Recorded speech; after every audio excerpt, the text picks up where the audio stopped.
আসসালামু আলাইকুম। মেঘের রাজ্য সাজিক বেলি, যেতে চাই সবাই মিলি, পকেট আমার পোড়াই খালি, দীর্ঘপথ কেমনে দি পারে। আজকে আপনাদেরকে ব্লগ টেনে দেখাবো 3 দিন 3জন 3000 টাকা খরচ করে কিভাবে সাজিক বেলি ভ্রমণ করবেন, যেখানে কম খরচে খাওয়া দাওয়া, ভালো রিসোর্টে থাকা, কম লোক, পাহাড় ঘোরা এবং সাথে মেঘের ভালোবাসা, আমাদের শয়তানি আর চাঁদের গাড়ির উপরে চড়া ইত্যাদি সবকিছুই থাকবে আজকের এই ভিডিওতে। চলুন শুরু করি।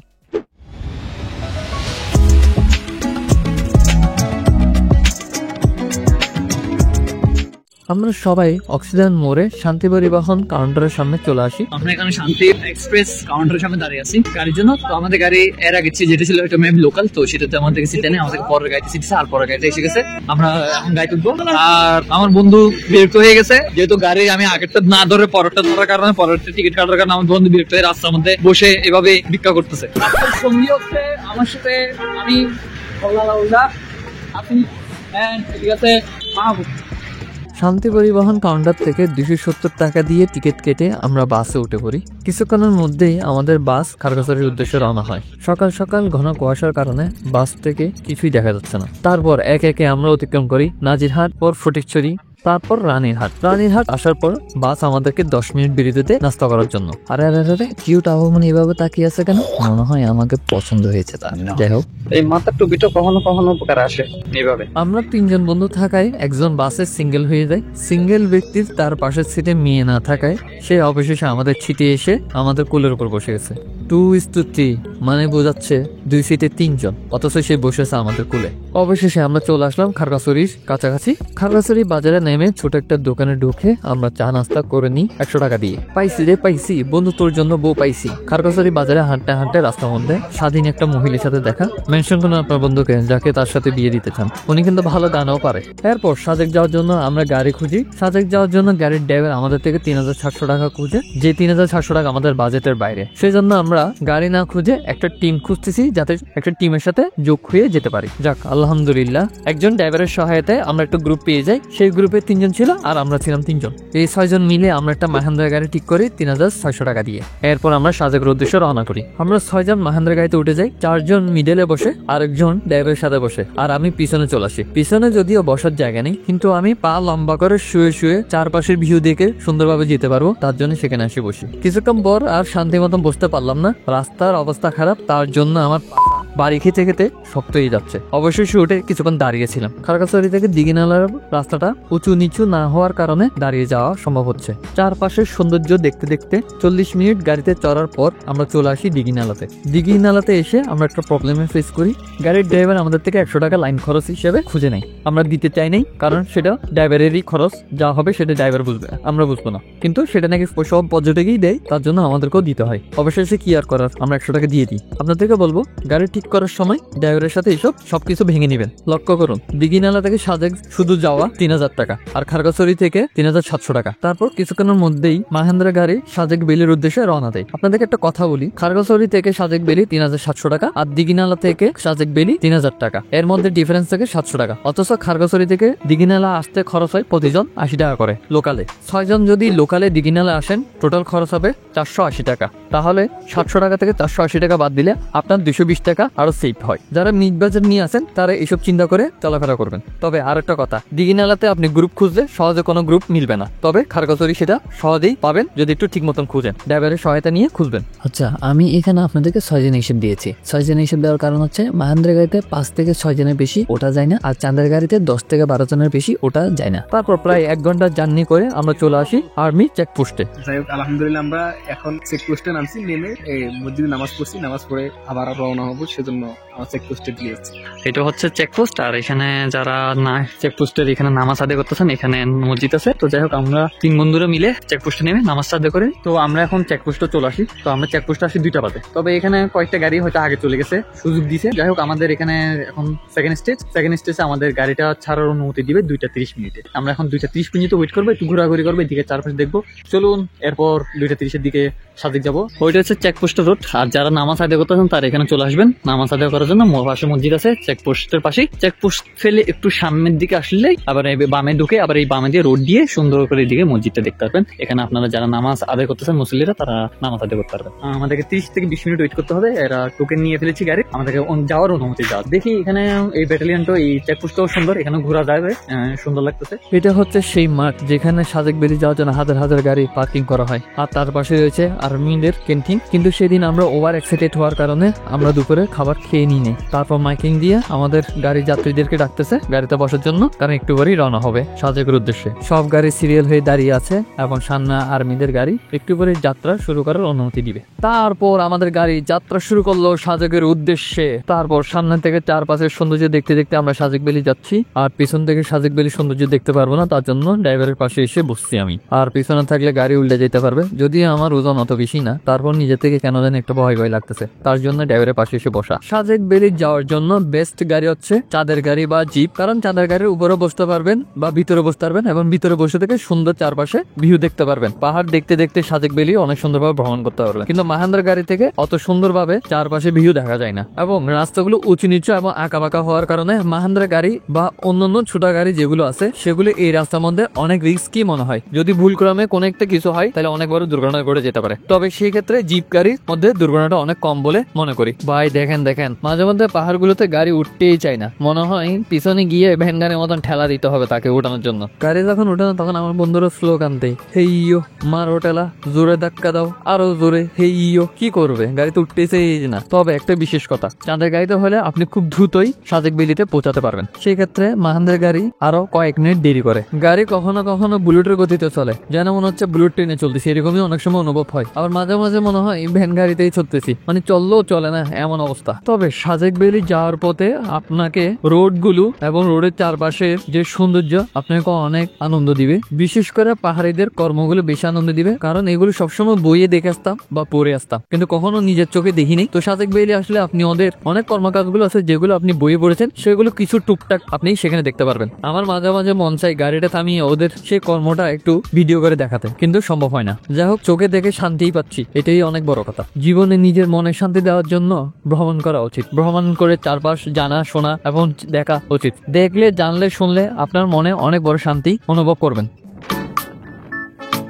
সাজেক বেলি সেই জায়গাটা দেখতেই মনে হচ্ছে কিছু মেঘ সাজেক বেলির পাহাড়ের সাথে লেগে আছে। সাজেক বেলি পাহাড়টা অনেক উঁচু আর আমরা আছি নিচে, সেখান থেকে অনেক রিসোর্ট সুন্দরভাবে দেখা যাচ্ছে। এই সাজেক বেলি রোডে আমি অবাক হয়েছি ট্রাক দেখে, কারণ লুট ভর্তি গাড়ি এই পাহাড়ের মধ্যে চলতে দেখা এটা একটু আমাকে অবাক করেছে। এই যে দেখেন গাড়ি উঠতেছে না, তার জন্য পিছনে একজন দৌড়ায় গাড়িকে ধাক্কা দিয়ে ঠেলে তুলতেছে, মনে হচ্ছে ভ্যান গাড়ি ঠেলা দিচ্ছে, এরকম অবস্থা। পাহাড়ি বাচ্চারা অনেক কিউট, ওদের দেখে খুব ভালো লাগতেছে, কারণ ওরা জানে আমরা পর্যটকরা সাজেক বেলিতে যাচ্ছি, আর অনেকে আমাদের দেখে টাড়া দিচ্ছে। আর পাশাপাশি অনেকে দেখলাম রাস্তার পাশে খালি জায়গার মধ্যে ভলিবল খেলতেছে।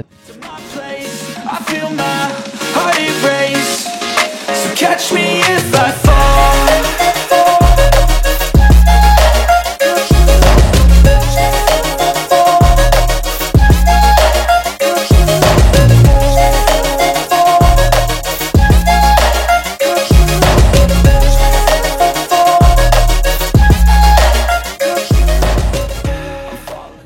ওয়েলকাম টু সাজেক বেলি। আমরা চলে আসছি সাজেকের কাছাকাছি। ড্রাইভার মামা বলতেছেন ওই যে বামে দেখেন, ওইটাই হচ্ছে সাজেক বেলি, যেটা পাহাড় থেকে দেখা যাচ্ছে সেটাই সাজেক বেলি। এটা হচ্ছে সার্জেন্ট কামাল চত্বর। ওটা হচ্ছে উদয়পুর সীমান্ত সড়ক, আর এদিক হচ্ছে সাজেক, আর এদিক হচ্ছে খাগড়াছড়ি। আমাদের গাড়িটা সার্জেন্ট কামাল চত্বরের পয়েন্টে দাঁড়াইছে, কারণ আমাদের এই এই টমটমটা 3 চাকার গাড়িটা এই জায়গা থেকে উঠতে পারবো না, মানে খুব খারাপ। আমরা 6 জন, আর 6 জনের জন্য এই গাড়ি তো আমাদের রিস্ক নিতে যাচ্ছে না। তো বলতে চাচ্ছে পানির গাড়ি আছে মানে অনেক জিপগুলো, ঠিক আছে, যেগুলো চাঁদা গাড়ি, ওগুলোতে আমাদের 2 জনকে মানে দাঁড়িয়ে যেতে বলছে, আর 4 জনকে ওই গাড়িতে করে যেতে বলতেছিল। আমাদের মাহেন্দ্রের গাড়িতে 6 জনের মধ্যে 4 জন সেখানে থাকে, আমি আর আরেকজন জিপে উঠে যাই। এগুলো হচ্ছে পানি বহনকারী জিপ। সেই জিপের মধ্যে ড্রাইভারের সাথে কথা বলে আমাদেরকে এখানে নিতে বলে। হ্যাঁ, এই জিপে উঠতে আবার কোনো টাকা পয়সার দরকার হয় না, এটা ড্রাইভারের সাথে কথা বলে আমাদেরকে নিয়ে নেয়, পরে আমাদেরকে উপরেই নামিয়ে দেয়। তারপর আমি আর আরেকজন বন্ধু আমরা মাহেন্দ্র গাড়িও আমাদের 4 জনের জন্য ওয়েট করি। আমাদের মাহেন্দ্রগাড়ির 4 জন খুব আরামসে চলে আসে উপরে। আমাদের মাহেন্দ্রগাড়ি আমাদেরকে নামিয়ে দিয়ে আরো 100 টাকা বাড়তি দেওয়ার জন্য খসাখসি করে আমাদের সাথে। আমরা চাই না ওনার নিঃশ্বাসটা আমাদের উপর থাকুক, তার জন্য আমরা একজন 100 টাকা দিয়ে দিই। তো আপনারা গাড়ি ঠিক করার সময় একটু ড্রাইভারের সাথে ভালো সবকিছু ডিসকাস করে তারপর গাড়ি নেবেন। আমরা সাজেক ভ্যালিতে আসার সময় কোনো রিসোর্ট বুকিং দিয়ে আসিনি, তা আমরা হেঁটে হেঁটে কিছু রিসোর্ট দেখি, যে রিসোর্ট আমাদের ভালো লাগে সেটাই আমরা নিব যদি দামে সবকিছু মিলে। তারপর অনেক রিসোর্ট খোঁজাখুঁজির পর আমাদের পছন্দ হয় মেঘালয় একটা রিসোর্ট। বিশেষ করে মেঘালয়ের রিসোর্টের বারান্দাটা আমাদের বেশি পছন্দ হয়েছে, যেখান থেকে আমরা সূর্যাস্ত দেখতে পারবো এবং মেঘও দেখতে পারবো। তার জন্য আমরা সেটা বুকিং করে ফেলি। মেঘালয় রিসোর্ট সম্পর্কে একটা ভিডিও আপলোড করা আছে, আপনারা দেখতে চাইলে উপর আই বাটনে ক্লিক করে দেখে নিন। তারপর আস্তে আস্তে আমাদের বিকাল হয়ে যায়। তারপর আমরা অনেক ক্লান্ত, সূর্যাস্তের কারণে রুমে আলো আসতেছে এবং খুব ভালো লাগতেছে। তারপরে আমরা বন্ধুরা মিলে কয়েকটা ছবি তুলে নিই। রিসোর্টের ভিউটা দেখুন। 1500 টাকা দিয়ে আমরা এই রুমটা নিয়ে ফেলেছি, যেখানে 4 জন খুব আরামসে থাকতে পারবে, কিন্তু আমরা ছিলাম 3 জন। পরে আমরা রিসোর্টের মধ্যে আসর নামাজ পড়ে নিই এবং বের হয়ে মাগরিবের নামাজ মসজিদে গিয়ে পড়ি। আর সাজেকের মসজিদটা দেখুন, অনেক অসাধারণ এবং অনেক সুন্দর, খুশি লাগতেছে। বাংলাদেশের সবচেয়ে উঁচু জায়গায় মসজিদে নামাজ পড়তে। নামাজ শেষে সন্ধ্যার সময় ভিউ।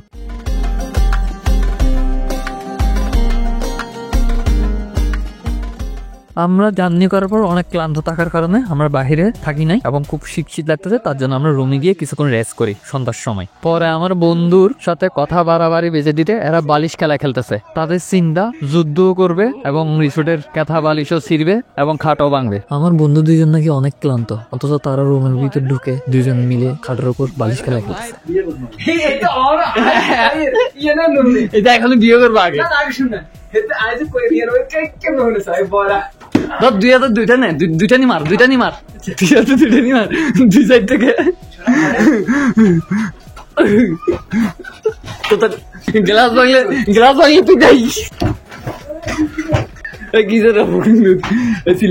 রিসোর্টটা মূলত কাঠের, আর আমরা বালিশ খেলতে খেলতে হঠাৎ শৈশবে চলে গেছি। তো শৈশবে যাওয়ার কারণে আমরা অনেক বেশি চিল্লাচিল্লি এবং লাফালাফি করি। এই আমাদের চিল্লাচিল্লি লাফালাফির জন্য বাইরে থেকে নাকি রিসোর্টের রুম থেকে যাই না, একজন চিল্লানি দেয়, তারপর আমরা সবাই চুপ হয়ে যাই। আর এরকম বালিশ খেলা অনেকক্ষণ চলে তাদের মধ্যে।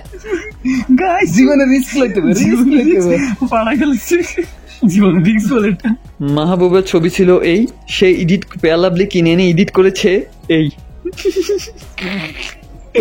দেখেন ছেলেটা কত ফর্স হয়ে গেছে, দেখাচ্ছি। আর সাজেকের আশায় ওভার এক্সাইটেড হওয়ার কারণে আমরা দুপুরে লাঞ্চ করিনি, তার জন্য আমরা 8টা বাজে ডিনার করে ফেলি। বলতে গেলে একেবারে লাঞ্চ আর ডিনার একসাথেই করছি। তো সেখানে ডিনার করতে আমাদের জনপ্রতি খরচ হয় 150 টাকা করে। ডিনার করার পর ফল খাওয়া ভালো, তার জন্য আমরা ফল হিসেবে একটা পেঁপে কিনে নিই 100 টাকা দিয়ে। ছুরি ভাগ্য হলো আমি ছুরি ব্যাগে রেখেছি, তো হাসিব সেটাকে কাটছে খাওয়ার জন্য। ছুরিটার আসল কাজ।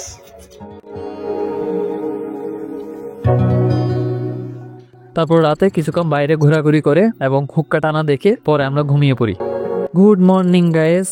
রাতে অনেক টায়ার্ড ছিলাম, তার জন্য সবাই ঘুমিয়ে পড়ছি। এখন সকাল উঠছি, আর সকাল উঠেই দেখি অনেক শীত। সকাল সকাল উঠে আমরা সবাই মিলে বারান্দা বসে আড্ডা দিই। সকালের ভিউ রিসোর্টের বারান্দা থেকে। ভাইরে ভাই, আমি তো বারান্দা এসে অবাক হয়ে গেছি এবং তার সাথে আমার 3 বন্ধু অবাক হয়ে গেছে, কারণ ফার্স্ট টাইম আমরা সাজেকে পা রাখছি। আর সাজেকে পা রেখে বারান্দা থেকে এই ধরনের ভিউ বা এটা অবিশ্বাস্য অসাধারণ ভিউ, যেটা আমাদেরকে অনেক বেশি সারপ্রাইজ করছে। আমি জানি না সাজেকে এই ধরনের ভিউ সচরাচর দেখা যায় কিনা, বাট এখান থেকে যে মেঘাচ্ছন্নটা দেখতে বেশ সুন্দর লাগতেছে সকাল সকালে।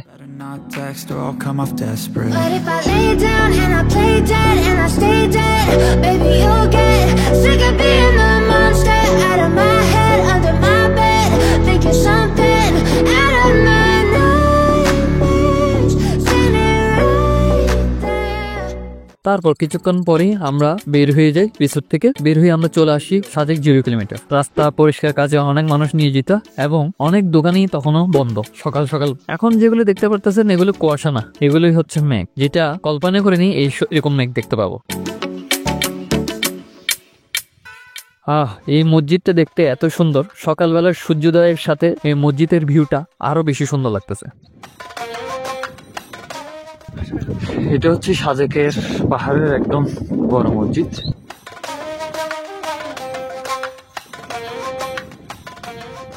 সেটা বড় জায়গা আছে,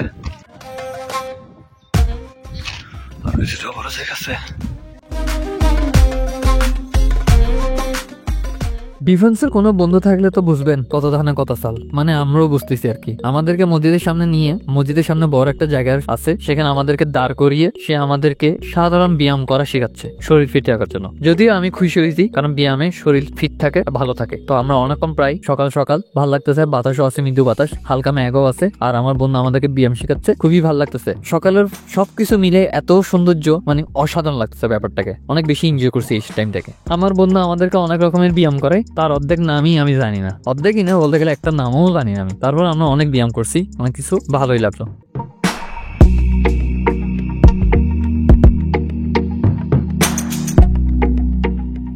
আমার বন্ধুরা হালকা জগিং করতে করতে হেলিপ্যাডের ওইখানের দিকে যাচ্ছে, আর আমিও সাথে হালকা ভিডিও করতে করতে যাচ্ছি। এই জায়গাটায় আসলে আপনাকে একটু বাহিরে মনে হবে, আপনি যে বাংলাদেশে আছেন এটাই মনে হবে না। মানে যারা বিদেশের দিকে যান না বা বিদেশে পরিবেশ দেখছেন, তাদের এই জায়গাটা আসলে বিদেশি ফিল হবে, বাংলাদেশে আছেন এটা মনে হবে না। কারণ এই রিসোর্টটা, রুনাময় রিসোর্টটা এবং চারপাশ পরিষ্কার এবং এত সৌন্দর্যতে নিজেকে একটু মানে বাইরের দেশে আছি এরকম ফিল মনে হচ্ছে।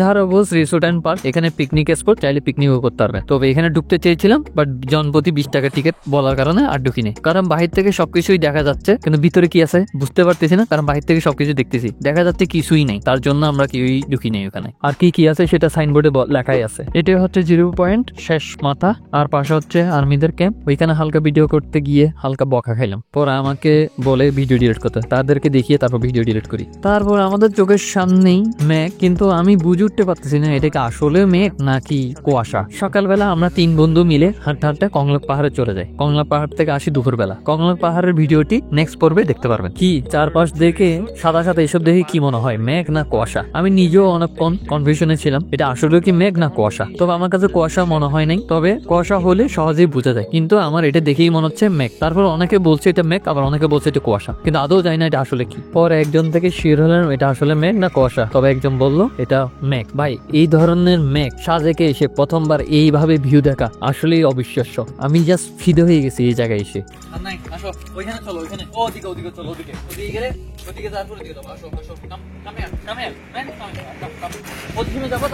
পাহাড় থেকে আসার টাইমে এই কুকুরটা আমাদের পিছন করছিল কিছুক্ষণ, জানি না কেন পাহাড় দিয়ে আসতেছিল, আমাদের পাহাড় দিয়ে নিয়ে আসতেছিল পাহাড় থেকে। তো যাই হোক ভিউটাও সুন্দর লাগছে। তো ওর এত সুন্দর মহব্বত ভালোবাসার দেখে আমিও তার প্রতি একটা মহব্বত ভালোবাসা দিই। সেটা হচ্ছে বিস্কিট, একটা বিস্কিট কিনে তাকে বিস্কিট খাওয়াই, সে আমাদের আশেপাশেই থাকতেছে।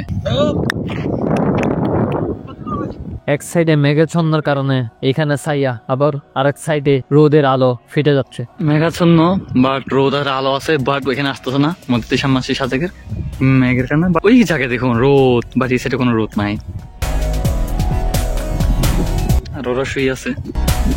আমার বন্ধুরা মসজিদের পাশে খালি জায়গায় শুয়ে শুয়ে এই মেঘটাকেই উপভোগ করলাম। দেখতে থাকো, দেখে মনে হচ্ছে মেঘগুলো পুরো আমার গায়ে স্পর্শ করেই যাচ্ছে, এক সাইড থেকে আরেক সাইডে মুভ হচ্ছে। ভাই যাই বলেন না কেন, শুয়ে শুয়ে এই মেঘ দেখার মজাই আলাদা, যেটা এখানে এসে ফিল করতে পারতেছি। এই সাইডে সূর্যের আলো এবং হালকা হালকা, বাট এই সাইডে সম্পূর্ণ মসজিদ নিয়ে, আর এদিকে সম্পূর্ণ মানে রোদের আলো কিছুই নেই। মেঘ প্রায় আমার সূর্যের আলো বোঝা যাচ্ছে না, আমার উপরেও সূর্যের আলো বোঝাই যাচ্ছে না, আর এই সাইডে ওইদিকে সূর্যের আলো দেখা যাচ্ছে মোটামুটি। তবে এই দিকের গুলো আসতে ওদিকে অন্ধকার বানিয়ে ফেলছে। ক্যামেরাম্যান থাকলে যা হয় আর কি। আমার বন্ধু আরেকজনের ছবি তুলে দিচ্ছে, best photography in the world. তারপরে এত বেশি খুশি লাগতেছে যে, খুশির কারণে এবং খালি পায়ে হাঁটতে ইচ্ছে করতেছে, কারণ রাস্তা চারপাশে অনেক পরিষ্কার পরিচ্ছন্ন। পরে আমি জুতা খুলে খালি পায়ে হাঁটা শুরু করি। খালি পায়ে হাঁটতেই খুব ভালোই লাগতেছে, কারণ রাস্তাগুলো খুব পরিষ্কার, কোনো প্রবলেমই হবে না। তারপর আমরা রুমে এসে সবাই গোসল করে ফ্রেশ হয়ে প্রস্তুত হয়ে নে দুপুরে খাওয়ার জন্য। তারপর দুপুরে খাবার খেতে আমরা হোটেলে চলে আসলাম। জনপ্রতি 150 টাকা দিয়ে আমরা একটা প্যাকেজ নিই, যেখানে সাদা ভাত আনলিমিটেড, ডাল, আলু ভর্তা এবং মুরগি মাংস, সাথে ডাইলও থাকে, হালকা শসাও লেবু কেটে দেয়, যা আমাদের 3 জনের বিল আসে 450 টাকা। তারপর খাওয়া দাওয়া শেষে আমরা আবার চলে আসি রুমে এসে আমরা কিছুক্ষণ রেস্ট করি। তারপর বারান্দায় বসে আমরা আড্ডা দিই। আজকের দিনটা আসলে অনেক সুন্দর, অনেক ভালো। সকাল থেকে এখনো পর্যন্ত মেঘে ঢাকা পুরো সাজেক। এই ধরনের এইভাবে মেঘ দেখা আসলেই অবিশ্বাস্য। সাজেক আসছি কখনো এরকম ম্যাগ হবে বা এই ধরনের সারপ্রাইজ হবে, এই অসাধারণ ম্যাগের ছোঁয়া পাবো যেটা বাইরে গেলেও পাবো এবং নিজের রিসোর্টের রুমের বারান্দা থেকেও পাবো, এটা কখনোই কল্পনা করিনি। জাস্ট এই ভিডিও দেখে অনেক ভালো লাগে। তারপর শেষমেশ দুপুরবেলা আমরা কিছুক্ষণ বারান্দায় বসে চা খাই এবং অনেকক্ষণ আড্ডা দিই। মাঝে মাঝে অনেক সময় অনেক ভালো লাগে, ম্যাগের কারণে সূর্যের আলো দেখা যায় না। কখনো কখনো ম্যাগ সরে গিয়ে সূর্যের আলো ম্যাগ ফেটে বের হয়, কখনো কখনো রোদ আমাদের বারান্দায় এসে পড়ে, আবার কখনো কখনো ছায়া থাকে। এই ব্যাপারটা দেখতে খুব ভালোই লাগে এবং খুব এনজয় করছি আমরা তিনজন এই বারান্দায় বসে। সবকিছুর জন্য আলহামদুলিল্লাহ, এত সুন্দরভাবে এসে সবকিছুর নতুন করে সবকিছু তাৎক্ষণিকভাবে রেডি করে এবং এত সুন্দর রিসোর্ট পাওয়া এবং এত সুন্দরভাবে ম্যাগের সবকিছু পাওয়া আসলেই অবিশ্বাস্য। And when they finally think you're wounded, then it's your chance to be ruthless.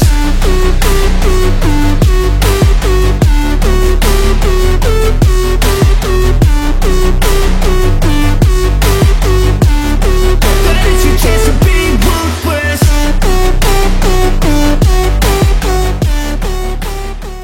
Sajek রিসোর্টের চারপাশ এবং অন্যান্য রিসোর্টে ঘুরতে যাই।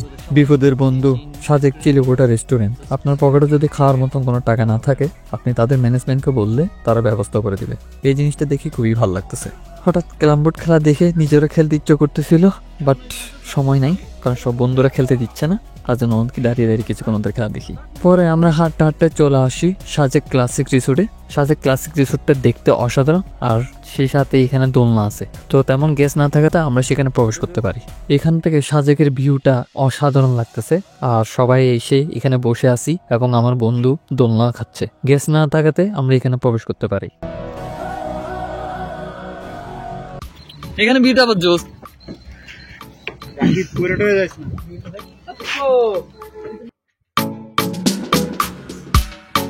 কিছুক্ষণ পরে দেখি আরো অনেকজন চলে আসে, পরে এখানে অনেক ভিড় হয়ে যায়। আসলে এখান থেকে জায়গাটা দেখতে অসাধারণ, আবার এখান থেকে চারপাশটার সৌন্দর্য অনেক সুন্দরভাবে দেখা যাচ্ছে। এখানে কে না আসে থাকবে।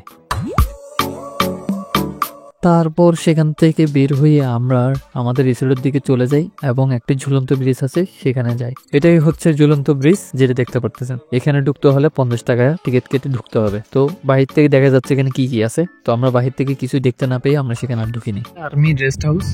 তো এটা থেকে ওই যে ঝুলন্ত ব্রিজ আপনাদের একটু আগে যেটা দেখাইছি ওটা সম্পূর্ণ দেখা যাচ্ছে, এখান থেকে দেখা যাচ্ছে।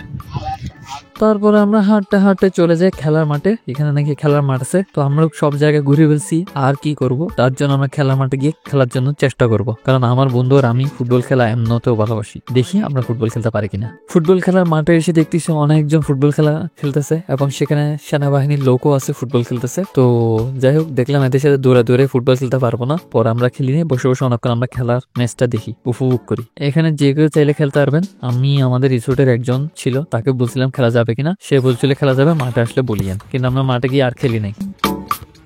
ইয়েস, গোল। সাজে কেমন ভাবে ঘুরছি, ঘোরা শেষ, আর ঘোরার জায়গা না পেয়ে বিকেল টাইমে খেলার মাঠে বসে খেলা দেখতেছি আমি আর হাসি, আর মাহবুব গিয়ে চলে গেছে বাসায়। সাজেক তো একদিনে ঘোরা সম্ভব। দেখি এখন বড় ভাই ফ্রি কিক নিচ্ছে, দেখি ফ্রি কিক থেকে গোল নিতে পারে কিনা। বড় ভাই এখন শট মারতে যাচ্ছে, শট মারবে, মারলো, শট মারলো জোরে, কিন্তু চলে গেল বারের বাইরে। আর্মি ভাইয়ের খেলা অনেক শখ, সবাই উঠে যাচ্ছে, বাট উনি কবে বলতো নামা খেলা সব উঠে যাচ্ছে, ট্রাই করতেছে, অনেক উঠতে না। সন্ধ্যা হয়ে যাওয়ার কারণে আলো কমে যায়, তাই তারা খেলা বন্ধ করে দেয়। তো আমরা আর কি করব, আমরাও মাঠ থেকে বের হয়ে কয়েকটা রিসোর্টে যাই ঘোরার জন্য। ম্যাকপঞ্জ রিসোর্ট আমরা চেয়েছিলাম ঢোকার জন্য, বাট সেখানে কাজ চলতেছে মনে হয়, আমাদেরকে ঢোকার জন্য অনুমতি দেয়নি। এখানে এখন ঢোকা নিষেধ, বিকজ অফ হয়তো যে গেস্ট আছে, গেস্ট থাকলে ওই সময় এখানে ঢোকা নিষেধ। আর ম্যাকপঞ্জ থেকে বেস্ট ভিউ, আর সবার কাতারই বেস্ট বলতে গেলে। তারপরে একে একে আমরা আরো কয়েকটা রিসোর্টে যাই, জাস্ট রিসোর্টের ভিউটা দেখার জন্য। সূর্যাস্তের সাথে হিমালয় রিসোর্ট আর মেঘালয় রিসোর্ট, আর আমরা উঠেছি মেঘালয় রিসোর্টে। বেস্ট, আর সাথে আছে খাবারের দোকান, সাথে চার দোকান আছে। এটা হচ্ছে আমাদের রিসোর্ট, মেঘালয় রিসোর্ট, যেখানে আমরা উঠেছি। এই রিসোর্টের মজার ব্যাপার হচ্ছে কি জানেন, এই রিসোর্টে চার দোকান আছে। আমার মন চাইল আমি রুম থেকে বের হয়ে এক কাপ চা খেতে পারবো, আর এখানে এই দোকানের চাটা আমার কাছে অসাধারণ লাগছে, আমি কয়েকবার খেয়েছি। রিসোর্টের ছেলেরা অবসর সময় খেলাধুলা করতেছে, কি আর করবে। আমার বন্ধু দুজন রিসোর্টে চলে যায় আর আমি একা হাঁটতে হাঁটতে আবার মসজিদের দিকে যাই। সাজেকে একটা জিনিস লক্ষ্য করছি, এখানে মাগরিবের আজান দেওয়ার পরও অনেকক্ষণ পর অন্ধকার হয়। এখানে সহজে অন্ধকার নামে না, কিন্তু বাসার সেখানে আজানের সাথে সাথে খুব তাড়াতাড়ি রাত সন্ধ্যা হয়ে যায় বা অন্ধকার হয়ে যায়, কিন্তু এখানে সেটা অনেক দেরি হয়। পশ্চিম সাইডের ভিউ জাস্ট অসাধারণ। সন্ধ্যা হয়ে যায়, কিছুক্ষণ পর আমি হেলিপ্যাডের সেখানে যাই। হেলিপ্যাডের সেখানে অনেকগুলো দোকান একসাথে বসে এবং আর সেখানে গিয়ে বাস চা খাই। আর আমার 2 বন্ধু ঘরের ভিতর, আর আমি একাই আসি এখানে। ইমার্জেন্সি প্রবলেমের কারণে আমাকে আবার রিসোর্টের রুম আসতে হয়। আর আমি বাথরুমে ঢোকার পর আমার বন্ধুর অবস্থা লাইট নিয়ে ব্লিঙ্কিং শুরু করে দিছে। এই ফোলাগুলো বুঝছেন, বাথরুমে ঢুকলে এই লাইটগুলো নিয়ে এমন স্যান করে দেখছেন, এই লাইটগুলো দিয়ে কি অবস্থা করছে, মানে ওয়াশরুমটা ভালো মতন করতেই দিচ্ছেন। দেখছেন কি অবস্থা, কি অবস্থা। কিছুক্ষণ পর আবার ওদেরকে নিয়ে হেলিপ্যাডের সামনে আসি। সেখানে অনেক দোকান আছে এবং সেখানে অনেক ফাস্ট ফুড, ঝাল নাস্তা, বুটা, আবার অনেক কিছুই বিক্রি করে। তা আমরা সেখানে এসে আমি আবার তাদের সাথে নাস্তা করি। রাতের টাইমে এইখানে অনেক রকম নাস্তা পাওয়া যায় আর এখানে ভিউটা দেখতেও অনেক ভালো লাগে। পরে আমার বন্ধু আর আমার হঠাৎ মোমো, ভুট্টা খাওয়ার শখ হয়। তারপর আমরা বিভিন্ন ঝাল নাস্তা এবং ভুট্টা খাই। তারপর আমরা একটা ভুট্টা খাই। এখানে বিভিন্ন ধরনের দোকান রয়েছে, শুধু নাস্তার দোকান না, আপনার ঘরে নেওয়ার ব্যবহার করার মতন জিনিসপত্র কিছু দোকান রয়েছে। তারপর আমাদের ভুট্টাটা সম্পূর্ণ রেডি হয়ে যায় এবং সেটা আমাদেরকে রেডি করে দেয়। এরপর আমরা ভুট্টা খেতে খেতে হেঁটে চলে আসি আমাদের রিসোর্টের দিকে এবং সেখানে এসেই কাছাকাছি আসি সেনাবাহিনীর ক্যান্টিনের পাশেই একটা গিরিরাজ শপ দেখতে পাই। তো সেখানে আমরা ঢুকে একটু দেখি কিছু কেনা যায় কিনা। দোকানটাতে কেনার মতন অনেক কিছুই আছে, তবে ছেলেদের কিছু নেওয়ার মতনই নাই তেমন, সব বেশিরভাগ মেয়েদের নেওয়ার মতনই বেশি জিনিস আছে। আর এখান থেকে কোনো কিছু কেনাকাটা করা মানে মানিব্যাগটা খালি করে আসা। বুঝতে পারতেছেন কথাটা কেন বলছি। আমাদের মাহবুব স্যার যেখানে যায় সেখানে একজন সঙ্গী বানিয়ে ফেলে। ঠিক এখানে শপিং এ ঢুকেও ডিফেন্সের লোক তো, তাই সঙ্গী একজন বানিয়ে ফেলছে আবার সেখানে।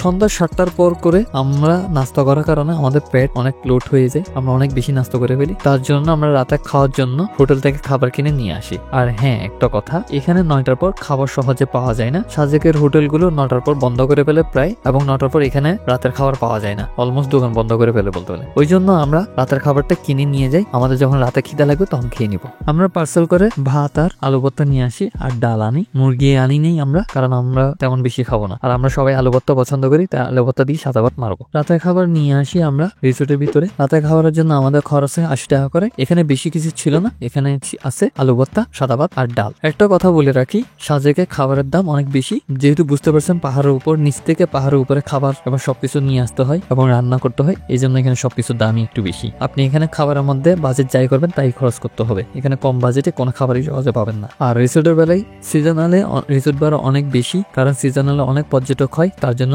রিসোর্ট ভাড়া এরা কমায় না। আর সিজনাল ছাড়া আপনি আসলে কম টাকা দিয়েও ভালো ভালো রিসোর্টে থেকে যেতে পারবেন। আমরা এসেছিলাম সিজনালি, বাট আমরা এসেছিলাম ছুটির দিন ছাড়া, ছুটির সময় আসিনি, আমরা অন ডেতে আসছি, তার জন্য আমাদের রিসোর্ট ভাড়া অনেক কম ছিল। আমার 2 বন্ধু নাক দেখে ঘুমাচ্ছে, কিন্তু আমার আর ঘুম আসতেছে না, তাই আমি অন্ধকারে বের হয়ে হাঁটতেছি আর চা খাচ্ছি। জানি না এখানে কিছু ছাগল দেখা যাচ্ছে, কার ছাগল কে জানে। মনে হচ্ছে একটা ছাগল নিয়ে রিসোর্টের ভিতরে আটকে রাখি, বাট একা তো সম্ভব না। Welcome to 3rd day. Good morning everyone. প্রচন্ড কুয়াশা, আর কুয়াশার মধ্যে আমরা আবার একটু হাঁটা শুরু করলাম হেলিপ্যাডের দিকে যাওয়ার জন্য। দেখুন রোনময় রিসোর্টটা সূর্যের আলোর সময় একরকম, আর এখন কুয়াশার টাইম অন্যরকম। সকাল সকাল সাজেকের এই হেলিপ্যাডের আশপাশের ভিউটা অসাধারণ লাগছে। আর আমরা সকাল সকাল উঠে চলে আসছি সূর্যোদয় দেখার জন্য, কিন্তু কুয়াশার সম্পূর্ণ সাজেকটা ঢেকে রাখছে। আমি হঠাৎ করে বলে যে খিদে, এই আর্মি ফোর্স থেকে আসে। সো গাইস, সকাল সকাল সানরাইজ দেখার জন্য চলে আসলাম সাজেকের হেলিপ্যাডের উপর। আশেপাশে প্রচুর কুয়াশা এখন। স্যার বলতে কিছু দিলে বাবা, আমি হেলিপ্যাডে এসে 20 টাকা নোট পেয়েছি, তো 20 টাকার নোট পাওয়ার পর আমি হেলিপ্যাডে আরো অনেক কিছু কোনো কিছু পাই কিনা সেটা খুঁজতেছি। হঠাৎ করে এখানে দেখলাম 20 টাকা নোট ভিজা অবস্থা আছে। এটাই হচ্ছে 0 পয়েন্ট, আর সাথে হচ্ছে আর্মি ক্যাম্প। কিছুক্ষণ দাঁড়িয়ে আমরা মস্কারা করি। গুরুত্বপূর্ণ কথা, মানে কোন জায়গায় আসছে দিদি বাজার আসতে পারবা? না আসলে সেনাবাহিনী আমরা নিয়ে আসবে। সেনাবাহিনী নিয়ে আসবে? ও আমরা কে নিয়ে আসবে? এটা তো হচ্ছে আমার এরিয়া, তোমরা হচ্ছে আমার গেস্ট। গেস্ট কি কিভাবে খাওয়াইলাম? গেস্ট কি খাওয়াইলাম, মারা খাওয়াইলাম। মারা কোন দিক দিয়ে? আগে গেস্টের মানুষের টাকা খরচ করাই না, আর আমি গেস্ট থেকে টাকা নিয়ে। তাই না? গেস্টের মানুষের টাকা খরচ করাইছো? অনেক নিজেকে অনেক বড় মনে করতেছ না? অবশ্যই যে বড় বলে সে বড় নয়, মানুষ যারা বড় কয় সে বড় হয়। কালকে দেখো শুনে সবগুলো আমার কইতেছে স্যার স্যার না? হ্যাঁ স্যার, অবশ্যই বলতে হবে। ইতি আছে না, আমরা জানতাম একটা পাগল আছে যেটা ক্লাস করে না, মানে যেটা ক্লাস করে না এই পাগল একটা আছে, ওই পাগল যে আমার বন্ধু হয়ে যাবে, আমি আর ওই পাগল এখন আমার সামনে ফটোগ্রাফি করতে হবে। ইনশাল্লাহ এই পাগল একদিন হারাই যাবে বহুদূর। তখন বলি আর কি, So catch me if I fall.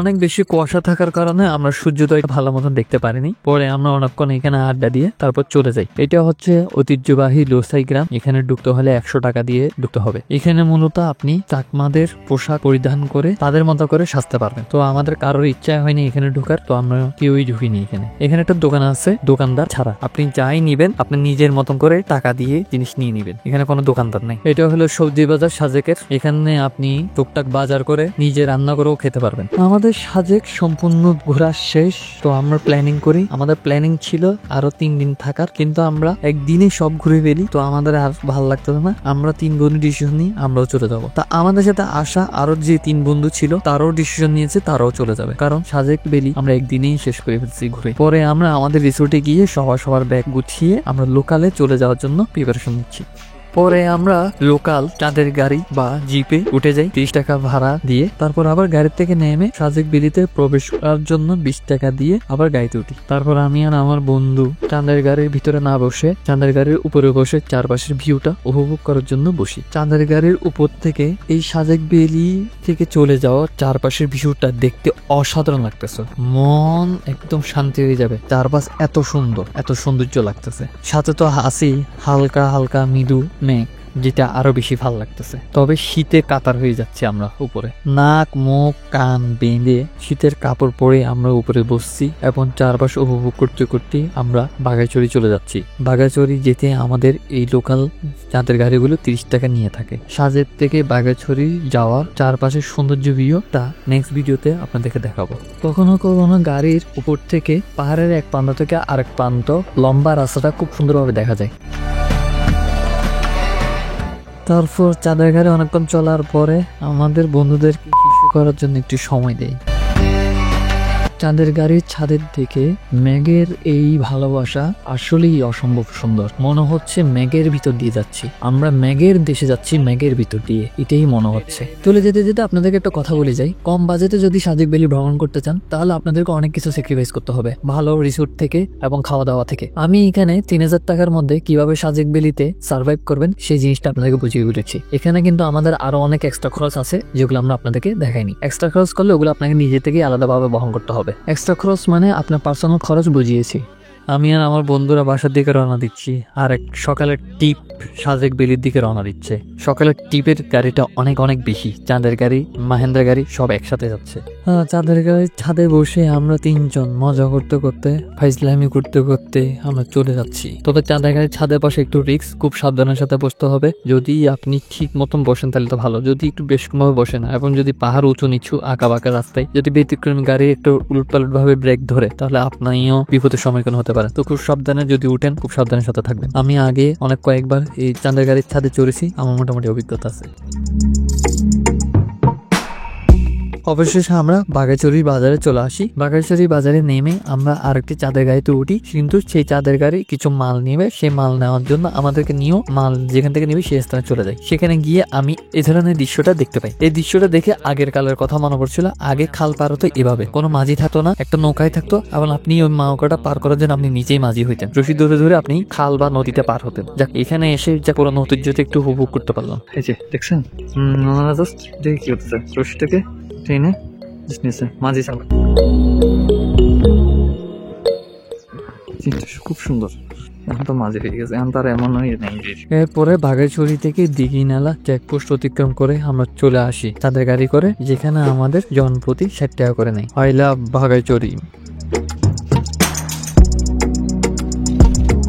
তারপর অনেকক্ষণ পর আমরা চলে আসি দিঘিনালা নেমে আমরা বাস কাউন্টারে যাই, কারণ আমরা শহরে যাওয়ার জন্য এখানে বাস কাউন্টার আছে, কিন্তু সেখানে বাস অ্যাভেলেবল ছিল না। পরে আমরা যিনি আমাদেরকে মাহিন্দ্রা গাড়ি করে সাদেক নিয়ে গিয়েছিলেন তার সাথে আবার দেখা, তিনি আমাদেরকে জনপ্রতি 80 টাকা করে খারগাছড়ি বাজারে নিয়ে আসে। তারপর খারগাছড়ি শাপলা মোড় এসে কয়েকজন যাবে ঢাকা, কয়েকজন যাবে নোয়াখালী, আর আমরা কয়েকজন আসবো চিটাগং। তো সবাই সবার মতন করে চলে যায়, আর আমরা আমার বন্ধু মিলে বিআরটিসি বাসে 260 টাকার টিকিট কেটে চলে আসি অক্সিজেন মোড়ে। আমার সম্পূর্ণ ব্লগ ভিডিওটি এখানে শেষ করতেছি। আপনাদের এই কম বাজেটের এই ব্লগ ভিডিওটা দেখে কেমন লেগেছে কমেন্ট করতে ভুলবেন না, এবং ভালো লাগলে শেয়ার করে দিবেন এবং লাইক করবেন, এবং আপনার এই ভিডিও সম্পর্কে কোনো মন্তব্য থাকলে আমাদেরকে জানাতে পারেন। এ পর্যন্ত ভালো থাকবেন, দেখা হবে নতুন কোনো ভিডিওতে। ভালো থাকবেন, সুস্থ থাকবেন, আসসালামু আলাইকুম। Better not text or I'll come off desperate. But if I lay down and I play dead and I stay dead, baby, you'll get sick of being